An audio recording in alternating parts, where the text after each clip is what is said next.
Okay, shall we just, because I want to finish really today, then I will be abroad of 2 months. All right, let's just back to page 264, we come to Tendai and Huayan. Okay, Tendai and Huayan, they share the similarity something. It's certainly, they uphold the two important texts as their main teaching. The Lotus Sutra as the one, and the Avadamsaka, the Huayan Jin, as the one. Okay. Even Tendai actually, it's very highly regarded Avadamsaka, Huayan Jin, and as well as the Lotus Sutra. Another thing is very important. Both actually they also have one other common thing is about Pan Jiao. Okay, Pan Jiao. It's here. They say they translate as a division and classification of the Buddha's teachings, because you have to understand in China the problem is that the problem they face is because there are so many different sutras in China. You have the so-called early Buddhism sutra, and then you have the Mahayana, you have the Tantrayana, and then you have the some sutra in between, and so forth. And the Lotus Sutra, which is really different from a general concept of Buddhism. One of the almost revolutionary idea. And that's why in Chinese they call 大乘之大乘. That's why they have a kind of say, is because a lot of concepts you cannot just understand it by the way as so-called traditional way of understanding or teachings understanding. And the Huayan is one of the really, you could say as sometimes some English translate as a totalism. It's a kind of everything actually can be minimized into just one unit, and then one unit can be expanded to the whole universe. That's what the Huayan. Okay, and this kind of really have about the universe dimension, big universe dimension, including the Bodhisattva and the living board of the Buddha and the Bodhisattva. So all these teachings, how can you explain? How can you explain why the Buddha teach so many different kind of things? So that's why Pan Jiao is not Pipan, it's Pan Jiao in those languages mean it's a kind of classification. How do you classify these teachings? That's why Huayan and then the Tendai, they share the similarity. They have this system come to very localized, you could say localized Buddhism at the time, during the 7th century. They localized Buddhism in terms, they should start to explain so many teachings. They are all taught by the Buddha, and the Buddha actually, why the Buddha taught the early Buddhism? Because at first he tried to speak about Huayan, nobody understand. Okay, because too dark, too big, no, not too dark, too big, too huge, too deep, and then that's why then the Buddha think it's futile to say so, and he changed to speak about early Buddhism. So everybody can get it easily and become Arahant so easily. And after that, in between, he had to start to teach how you understand the concept of the 智慧, the prajna. But the 智慧 here, the prajna, 就般若嘛，般若，我们的般若或者般若， so 就是般若经啊，般若密经. So all these prajna sutra, and it's been then the Buddha spent after 6 years, if I was not wrong, or 7 years, I cannot remember exactly, then he started to preach all these different prajna, because the people come to understand now. They have this wisdom to understand deeper meaning of emptiness. And then after those emptiness teaching, actually in there before this emptiness, there's what we call fandan. Fandan is it's kind of like this has something to do with the teachings classification as well. In the Buddhist classification, we have 12 classification. One of the classification called a fandan. Fandan, in other words, is mean the teaching is, you could see that it's come from early Buddhism, but they also have a lot of Mahayana teaching there. That's why called fandan. Okay, and so at the end, so the Buddha think that have to preach two things at the Mahaparinibbana Sutra as a Mahayana Mahaparinibbana Sutra, 就是大乘大般若经，不，大乘大涅槃经。Okay, not version. And then also to teach the Lotus Sutra. So, but to the Lotus Sutra, as I say, because the whole teaching is almost like, okay, you learn all these things. At the end, it doesn't matter. Just do what you want to do. That's it. Then you will become a Buddha. That's the whole, you could say, the essence of the Lotus Sutra. When you just wash your clothes, you will attain the Buddhahood also by just washing the clothes. So it's, I think actually, I don't want to explain that because we don't have time. I think I get the meaning. I also somehow I get the meaning. In other words, you learn all these things, you know. Finally, you just down to just do whatever you need to do. That's it. With the sincere mind, then you reach that stage. That's what the main actually essence of Lotus Sutra. So to Tentai school, the Lotus Sutra become the last sutra or advice by the Buddha, okay, including the Mahaparinibbana Sutra. But Mahaparinibbana is cannot. However, the most important is the Lotus Sutra. Okay, and but to the other school, like the Huayan, the only difference is that Huayan, finally actually, he also agree with the Lotus Sutra, but he think that the Huayan school think that finally the Buddha actually think that in order to reach to the Buddhahood or become a most profound Bodhisattva, then you must be able to reach the Huayan state. That's why the Huayan choose for the Huayan Zhong, because that still as the main thing. Otherwise, the whole system, the Panjiao system, the classification of Buddhism are the same. Okay. All right, then I don't have to say, but only one other thing to say about Tentai is it's certainly everybody knows 智义法师 一般我们叫智者大师 in Chinese. And then 智义法师, and he certainly had written so many important texts. A lot of texts including about very important meditation texts as well, like Moho Ziguan is one of the texts. But one thing that I'd like to say also, actually he also write one of the 四念处, the most difficult 四念处I read again, I read 4 or 5 times already, but I still have to figure out some part of what he's saying. I always think that I could understand almost everything. I don't mean what, but that's really difficult. But now I know why. I don't want to explain that. This certainly, if I can finish that text and write in English and translate, I think it's really huge contribution, because that represents the Chinese in the early time, like the Tentai school, how they really understand the 四念处经. He had written one of the most complicated 四念处. And nobody read it in Junior Chinese down. You know, and you could even go back and search for 智义法师 or 天台智者大师四念处经. Yeah. Anyway. This 四念处 is very different from. No, it's the same. But you know how you practice, how you interpret is different.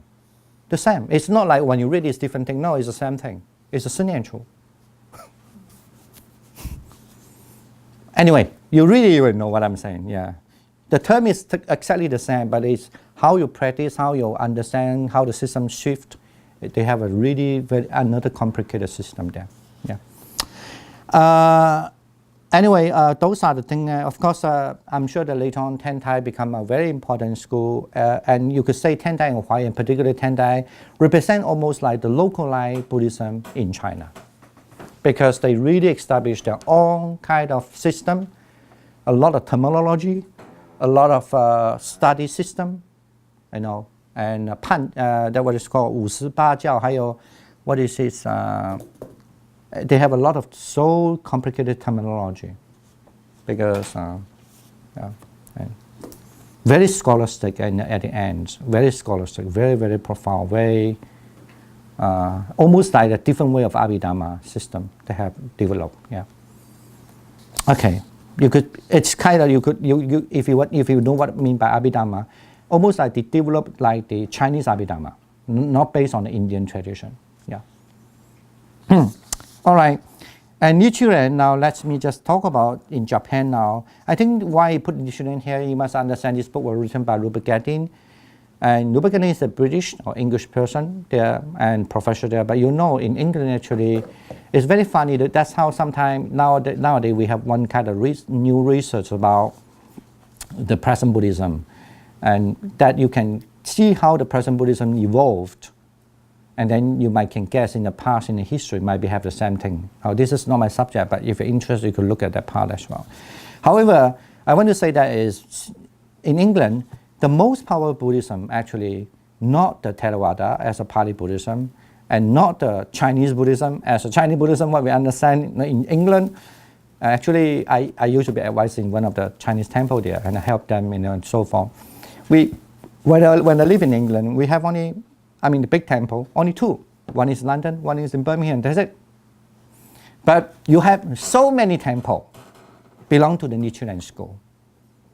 And then you have so many Tibetan schools. Now, the interesting part here, the Tibetan school, not as a Dalai Lama. Tibetan school means at least Dalai Lama, or not Dalai Lama, but I mean at least what the Tibetan think that their school. I forgot the name, but they have the school which against Dalai Lama.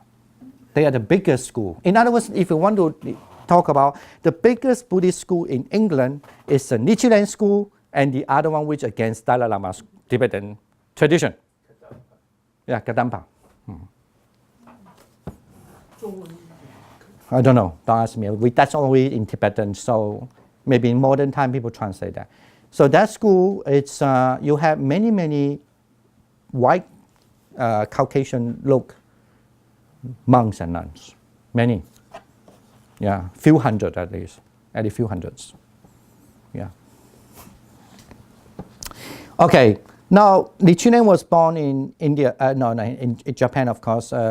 Renian in Chinese, Renian is 1222 and 82. So actually, he was original, belonged to the Tentai school. But then the Tentai school think he's a dissident. He's a heretic. He doesn't follow the Tentai. So he kind of like been chased away from that Tentai school. And then later on, he established his own school called the Nichiren. Okay.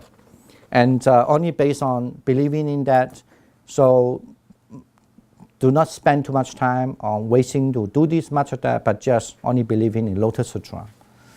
And even among the Lotus Sutra, they have about, I think, 26 chapters, if I were not wrong, remember wrong. And then you only just based on the 4th chapter, that would be sufficient for your whole practice. So I don't know whether they have that in Chinese translation. Certainly they have English translation. So he have written his Nichiren written about his understanding of Lotus Sutra, and now become one of the biggest school influence the whole world. Even in here, most of these African American mostly believe that Buddhism is belong to this Nichiren school. However, later on, the Nichiren school are divided into 2 branches. One is that they still had a monastic member, at least the Japanese like monks and nuns, monastic, but one actually are the lay movement. Nowadays, what we call here, called Soka Gakkai, it's belong to lay movement. That I think they just break that maybe for 40 years, I don't know how many, in this century, they break up again. So they disagree with maybe something about with the monastic kind of the original school as a Nichiren, but they still say that they are from Nichiren, of course, but they are the lay movement. So that's a Nichiren. In other words, Nichiren are emphasis on Lotus Sutra. And even at the time, during the Nichiren time, that the Master Nichiren believed that just by chanting the, Namo Miao Fa Nian Hua Jin, that will be enough, And a lot of other things, of course, this is not that simple. He had written a book in English translation, maybe this big, about how he understands the Lotus Sutra. Yeah. Or what is mission. And now we come to other school. As I say, unfortunately, Japan have many other schools as well, but it didn't put it here. I guess why Rupert want to put it here, Professor Rupert put it, as I say, maybe England, because everybody know if you study Buddhism, you must know Nichiren school, and you must know the Tibetan school who's against the Dalai Lama, Kadampa, yeah. Yeah, in Japan have Shenzhen school too, but nobody mentioned that, but I mean, yeah. Okay. They still have the Shenzhen school stay in Japan, remain. Does that exist in China too? No, not in China. As a name of the school or the lineage, no. But in Japan, they still have the lineage, yeah. All right, now we come to Tibet and Mongolia. Okay. Oh, this is a very complicated topic. Are we going to talk about that?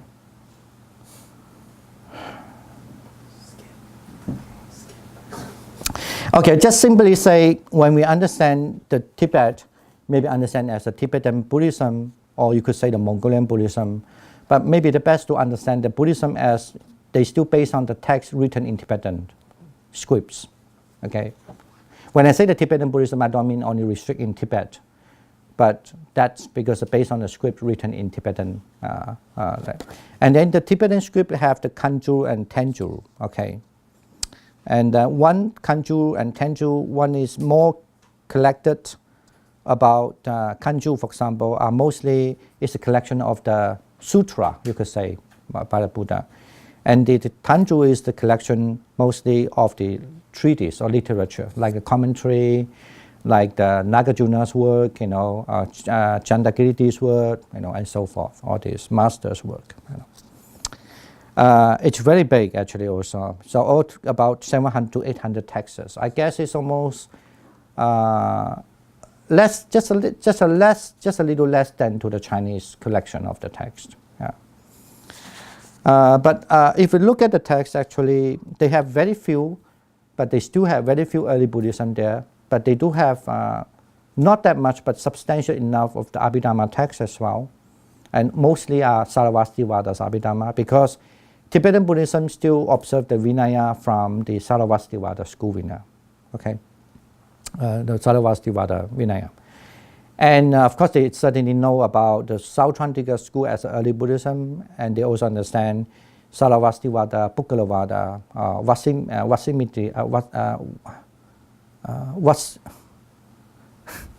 Samitiya school, the Samitiya school, all four school. So in other words, usually in Tibetan understanding, when you study Buddhism, so they understand as early Buddhism or the Abhidhamma as this four school Abhidhamma. They never learn the Pali. Okay? They don't understand the Pali perspective at all. But then they have a lot of sutra, and a lot of sutra you'll find both in China and in, of course, Tibetan as well. And most of the Tibetan believe that their translation all directly from India, Sanskrit, or and then besides they have the sutra, they have a lot of what we call Dantarayana, Vajrayana, the Jingan Chenda or Mi Sida, and those kind of tradition sutra. Which I mean, China you do have few of them, but not as extensive as in Tibet. So in other words, if you're really interested to study the Dantarayana and Vajrayana, not only that, of course, sometimes it's good to see that their translation, to do comparing study. But if you really want to read that kind of like extensive word and have a full system word, then might be, in other words, unfortunately you have to learn Tibetan. And then Mongolia and Tibetan are very similar. But we must understand in the history also, the so-called the third Dalai Lama become the Dalai Lama is also because, I forgot the king name, one of the king in Mongolia Empire at the time. So he give that the Dalai Lama, give one Dalai Lama the title. The Dalai Lama is a title given by actually the Mongolian king in the past. Okay, because the Dalai actually is a Mongolian letter word. Okay, Lama is just a Tibetan word, mean guru. Okay, guru of Dalai. Dalai is a Mongolian letter word, mean ocean. The guru of ocean. Okay, so so that's why Mongolia and Tibet had from the long past, they beside the Tibetan king and the Mongolian king, they also from the long past they are almost like, because they believe in the same system, like what we now they call Tibetan Buddhism. So they always bestow a lot of this title for them. And why we have Dalai Lama later on even become this powerful have some connection to what we call the government, is also due to because of the Mongolian king as well. Okay. If you want to read those details, you could find on internet. You could find that if you are really interested. And then in Tibetan school, usually you have four schools there. You have the four school, and they so-called the old school and the new school. Okay, and the old school it's generally understand as the Nimapa. Okay. No, not Nimapa. Sorry, the old school is the Kakyu. Okay, but there's a complicated about this. I mean, you don't have to know it. Just remember, Kakyu and Gyakyu is two different terms. Okay, Kakyu as a school, as old school, but Gyakyu is also one of the earlier school. However, every school always think that their lineage all from the Gyakyu. Okay. Gyakyu basically is understand when Buddhism started to transmit to Tibet, it was by Bhava Sampawa, Padma Sampawa, the Nianhua Shen. Okay. But even though Padmasambhava highly later on worship or been follow the lineage, for example, by this Kakyu and as well as the what they call Sakya. But anyway, I just want to say that lineage still, when you want to trace Atisha and when you trace a lineage, they always, for example, like Gelug school is the earliest, the latest school. They start about 16th century, no, 14th century, I think so, something maybe like that. Let me just check. I have a little. And then they also think that actually they also come from the original tradition. Okay. The Gelug, the Huanjiao, that's what we know. Yeah, it's established 14th century, 1357 to 1419. Yeah. And what else Tibetan thing to say? And then you have the other school called Karmapa, and then another school is called Kakyu, Sakya, and Gelug. Okay. The three new schools, sorry. Yeah. Are those like? And Nimaba is earlier, sorry. Yeah. Yeah. Are those the Hongjiao, Huangjiao, Baijiao? Yeah. But usually they say that it's, I don't know why, but some say that because when you wear the robe, you can see here the difference. But definitely Huanjiao is, the difference is that when they have a ceremony, they wear a yellow color hat. But the other three schools are red one. But only the Gelug school, Huanjiao, is yellow. But how you distinguish the Kakyu, Sakya, and then Nima, it's, I guess it's inside. They have the robe there. Inside there you can see there's a little color. I never really looked at that. That's what I know. Yeah. But of course in teaching they're very different. They have a different emphasis. So Huangjiao is the oldest? Huh? Huangjiao is the oldest? No, the newest, the 14th century.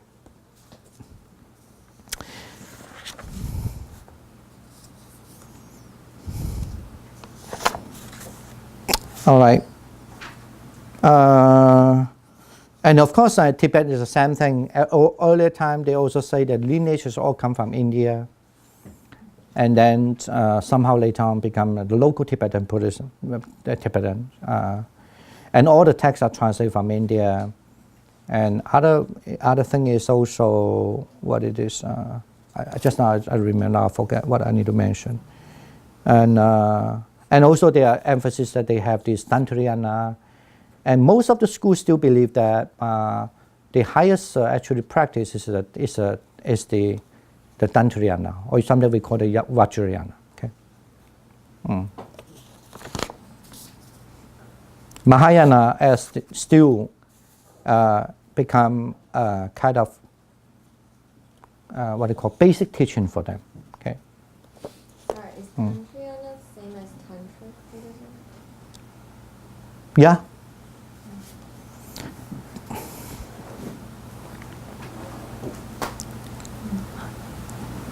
It's quite complicated. It's a very different system, and then it takes a long time to understand. For example, like the page 269, say that Tantra are generally classified according to a hierarchical scheme of 4 classes: Kriya, the action; Charya, performance; Yoga, and Supreme Yoga, Anuttara Yoga. Kriya generally means it's almost like ritual. You need to chant, worship. You have to do your devotion, and good enough. And then only when you are really good enough and faithful enough and do your duty very nice, and then you could do your performance at Charya. So Charya is actually more like a practice. You start to do practice. But mostly the practices as a Tantrayana are more like visualization of all lots of goddess, god, or the bodhisattva, like that. But then after only you can do this protection god, for example. Depends on what school you belong. Actually, I was even one accident. I've been initiated to visualize these devas as this second part. Anyway, it's a long story. It's a funny part. And then only after that, then you start to learn how this kind of the visualization. This is just one of the versions. It's not everything. Okay, you can mix up your whole your visualization and with your knowledge into the same into one. This is something is called this yoga. Okay. However, the Anuttara yoga is a little controversial because Anuttara yoga, I cannot, because since I'm not really well trained in Tibetan tradition, I cannot tell you exactly. But next time this is why we're here. We learn something, and the next time you know what to ask if you are interested. And then Anuttara yoga, the problem is that it's one of the what we call he vajra. So it's 就洗什么洗金刚吧，vajra 就金刚嘛。But actually that's referred to kind of sexuality, kind of mixed with the sexuality. I guess that's a really controversial part of it, yeah. Anyway, but however, the Tantrayana, it's really much about the body, how you should meditate so that your body can control everything, so that you can have all this mind law, or the vents and all this kind of mind law 打通 and open up. And then that's how you could see the pure. It's also, most of them looks like they highly influenced by the Dhammadipa also, that the Benxin, the pure, and then you could see that the pureness within. And they have a very complicated teaching of the, say the Naropa way, you have to really understand how to do 上搓火, 下搓火, or that fire element. And that so that you can warm your body, so that your qi, maybe the Chinese call qi, and this kind of thing, that how you should make it really become, you feel the pure joyness. And that's not enough, because sexuality is one of the problem. So, and then you must be also have a kind of learn how to couple, coitus, have a sexual kind of, and I should stop here. Anyway, that's it's very complicated and controversial in certain ways from traditional Buddhism. So that's what belongs to the Tantrayana.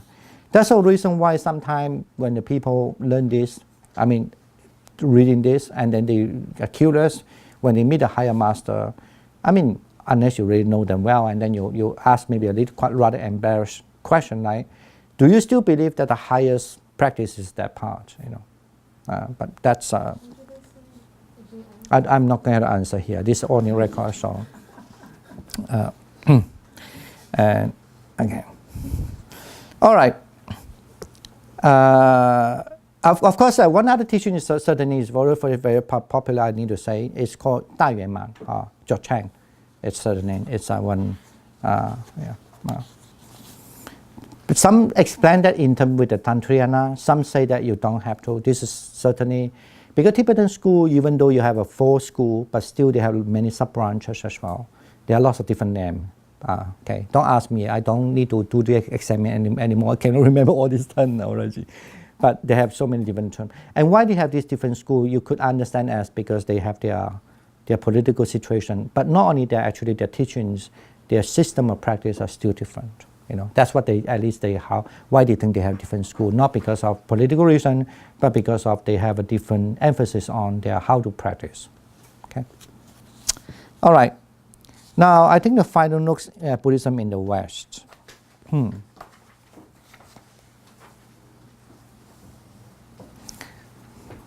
I guess it's interesting first. We must understand Buddhism maybe first come to the Europe. It could be even before Christ, 3rd century. Okay, when the ambassador of the Seleucus, this Alexander, the Greek successor, that time there has actually some record. It looks like Buddhism actually did go there to the Europe before. Okay, that we understand. This is how, but somehow we don't know why the Buddhism then somehow lost in the Europe. I guess that's why he said that possible the earlier sustained attempt to understand Buddhism through the Europe is represented by the Jesuit father Ippolito Desideri, who spent 5 years in Tibet capital Lhasa. Anyway, he came there and he writes something. Some of the record is really represent that time what happened in Lhasa also. Okay. And the later is about the list. Usually we know, like William Jones, Max Muller, Rice Davies, Hammond Oldenburg is an American, actually. Hammond Oldenburg is an American. Like Theodore Chesparsky, Lou de la Vallée-Bossin. For example, like Union Benouf is a French. We are coming to page 274 and second paragraph. He is actually very famous because he had written one of the very extensive. He translated many texts. He's a French original, but he also read one of the very extensive record about. There was during the 7th century, or I think, or 11th century. I think it's 7th century. Actually, the Chinese trying to introduce Chan Buddhism to Tibet, and then they have a debate. And then the Tibet king was refused to have the Chan Buddhism.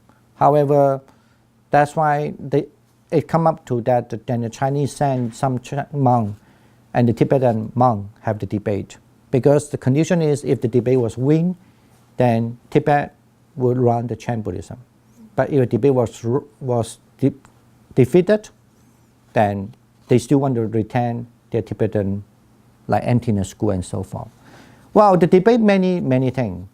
One main thing is about this is whether the practice Buddhism is step by step or sudden enlightenment. So, of course, the result according to this, because this is record in Tibet, the record is the Chinese lost.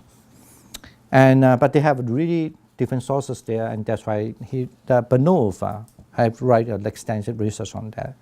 Max Muller is very important. He's a very famous Sanskrit scholar.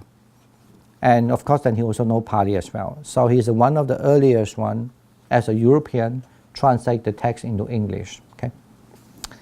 In other words, don't say you don't know him if you read English. You may not read his book, but you must know Max Muller. Yeah. He have translated lots of Pali text into English and the Sanskrit in early time. And then Rice Davies is one who found the PDFs. But you look at the year, 174, then someone who was born in 1746, 1798, 1891, 1823, and 18. So in other words, you will know around that time, during the 19th century, only stuff from 19th century, then Buddhist text is being translated into the European language. Okay, it could be German, it could be French, and it could be English. Okay, Oldenburg. It's very important because he went to study Pali. And not only that, actually, he's American, okay? And he went to Sri Lanka to study Pali, and he translated many things, and he had written one of them, still very useful Pali grammar, okay? And so he spent a lot of time. Chesparsky is a Russian original, okay? But he's very famous because he writes many Buddhist logic, okay? He used to be a logician, very famous logician. And Lou de la Vallée-Bossin, he's a priest, a Catholic priest. And he's very famous. He written so many books in French, all about all this early Mahayana research is done by him extensively, Bossin. Okay. Even like the Da Zhi Duren, he did a lot of good job. But unfortunately, he passed away before he could finish it. But not only that, he translated many, like Chen Yelun, Wei Shi, and he translated many into French. Yeah. Giuseppe Tucci is also linguistic anyway. He's Italian. Lamotte is very famous. Etienne Lamotte, if you study Abhidhamma, he had translated many Abhidhamma into French as well. And then later by retranslate into English by Proudhon. Okay. Those are the few of the people, actually there are a lot to mention about. Okay. I guess I think you can just go back and read this kind of thing. Okay. Yeah. And then other thing is very important. In earlier time, actually, Buddhism been introduced not as a Buddhism directly, but it was first through the Theosophy Society that established 1875. Theosophical society in old days is very influential in society. It's the belief in not the Christian, but still like a theology. But a lot of this so-called mysticism from the East, And Buddhism at that time are highly associated with them. you know. But some of people later on, they learn Buddhism and then they left that society and they were just purely wanted to become just a Buddhist. You know. Of course, I think some people argue that this book writing about the places is not enough. I guess somehow it's all right. Just saying that Zen Buddhism is also one of the earlier being introduced to the West. You know, put it to that. And then also the Tibetan Buddhism. Now the last paragraph say the number of Westerners ordained into the Theravada, Tibetan, and East Asian Sanghas, and living as a monk both in Asia and the West, has increased significantly in the last 25 years. Yeah, it's actually in Buddhist circle in the West, it is not uncommon to find Westerners with 30 or 40 years of involvement with Buddhist practice behind them. You know. Some Westerners have gained an authority as a teacher which is recognized by Asian Buddhists. The overall number of committed practitioners may still be relatively small, but the growth of interest among Westerners in Buddhism since the Second World War is significant feature of religious practice in the West. Okay, I think that's how I guess we. Of course, the last thing is just only say about some Buddhism has been, even in modern time, been persecuted. So like Khmer Rouge and so forth, you know. And then we end the book. So I'm very happy that we finished reading the foundation of Buddhism. I'm pretty sure before we end, we have 5 minutes, something like that. I'd like to hear what you feel after learning this book. But I think this is just my little opinion. Is I'm quite sure that because as I say, this book sometimes it's been used in university, even in America, if you study religion as Buddhism. And then they use that as a textbook. Some they use this as a master course because in master sometimes you don't have any knowledge, but then you would just have 1 year or 2 years of master course there. Then it's a really good guideline. And I met a lot of the professors in America in the past because they asked me who was my supervisor in the past and so forth. I said, oh, it was Rupert Gethin. So they always told me that they used his book extensively. You know, it's Buddhism is a big subject, but I mean it's really nice. You have a very interesting way or nicely way to put it, and you have quite a basic knowledge of the whole thing. You know. All right, I'd like to hear what you say, few things, and we can conclude the class. Yeah. I really enjoy this class. Why? Can you just say enjoy? Yeah, because starting from beginning, I was so afraid of reading. Remember, every time when it was my turn and I wanted to skip. Then now I gradually accept the opportunity of practicing. I mean, maybe you build up the confidence so you can speak English. No. I mean, speaking. I mean, you can somehow not. I mean, still. Even I sometimes face a little difficulty too, but at least you have more confidence to introduce people about what Buddhism is in English. I think that's very important also.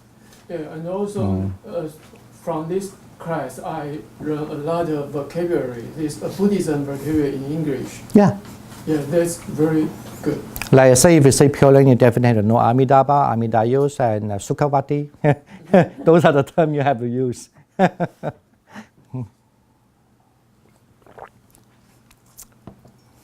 think it's a really systematic, like really well organized, very systematic book. Like, I think when I first started, I was so new to Buddhism. I'm still really new to Buddhism that like I didn't have the first clue. And I think I think the Buddhism subject is such a vast subject, but I think he like broke it down into individual pieces very nicely and like string everything together. And I think like, in the end, after have a basic understanding of like the Sanghas, the Dhamma, the everything, like in the end, it's like here are all the different schools and like sort of a very first step of like the differences or what their beliefs are and stuff like that. I think it's a great introduction book. Like when I talk to my friends and they ask me certain concepts and stuff when they're curious, I can give them like a very like shallow explanation, which just made me feel like, oh, like I actually understand a little bit about Buddhism now instead of just having no clue. Oh, instead of just practicing, you know, yeah. So You have a structured understanding. yeah, structure, yeah. Okay. How about you? Anything you want to say? What about you? I think this is a very good book. Give you a general idea about what the concept of Buddhism and a very good introduction. Very good, and by written in English is one of the very good books because I have met the author who translated the Chen Fu Shi Lun. When we have a meeting in Shiji St. Dimas at that time, the translation came, and he talked about the translation about that book. But I think this book is more useful because his book is very nice, but it's very, very hard to understand. Even in Chinese, that Chen Fu Shi Lun is so difficult. Then you have to put it in English. That will be more difficult. But this gives you a very good idea about what the Buddha teaching is. And I like this book very much. I don't have too much time to attend. Yeah, sure. I know. So I understand. Yeah. Okay. I like how broad this book is, and basically it covers a large range of issues, a large range of tradition. Because in other types of work, you usually say, "Oh, my master says this. This is my teaching. This is my source text." And there's only one source text. But this one gives you a very broad view of everything. Even though we know he has a Theravada Inclination, inclination, but he doesn't show that. He still laying credits to a legend to other teaching that he might not agree with. That's one thing. So that's the broadness aspect, and also there's the depth. Even though he doesn't go into depth into various topics, at least he pointed out and give you references for you to explore later on yourself. So just by those two accounts, I'm just like, wow, I'm quite amazed. Okay. Anyone? I just wish there's like a volume 2 that goes like deeper into some of the subjects. Like, I don't know what to read now that I have like a basic understanding, but like, you know, it's like if you ask me simple questions, I can like give sort of a shallow answer, but anything that's like more complicated, I'm like, oh, what is that? Like, I've never heard of it. So. Okay, I think anyway, that's a further thing. But anyway, I mean, I think we can close this class now, and you know, because I need that off. And thank you for who are joining this, the Foundation of Buddhism. I mean, you've been discuss this, and also very, very good that some people asking questions or giving some feedback or giving some comments, so that the reading become, at least to me, a little bit more interesting. Otherwise, I have been reading this book many, many times, you know. I've been taught that before when I was in New York as well. And then so I mean no Massachusetts, no, actually certainly New York, that when I was in CUNY, and then also in China, also in Chinese, I taught it in Chinese, the whole thing I was talking about, but I mean, it's very important when you have this when you have the people interact and then, you know, asking question or even some very difficult question to me, and also giving some feedback, some, you know, even some lines saying that maybe the wording it was wrong. I don't know whether I have a old version of the book, but you know, like maybe some wording is questionable and so forth. Those are good kind of discussion. Anyway, thank you for everyone. So I will end this class. I'm so glad that at least we done the book, The Foundation of Buddhism, written by Rupert Gethin. Okay, bye-bye.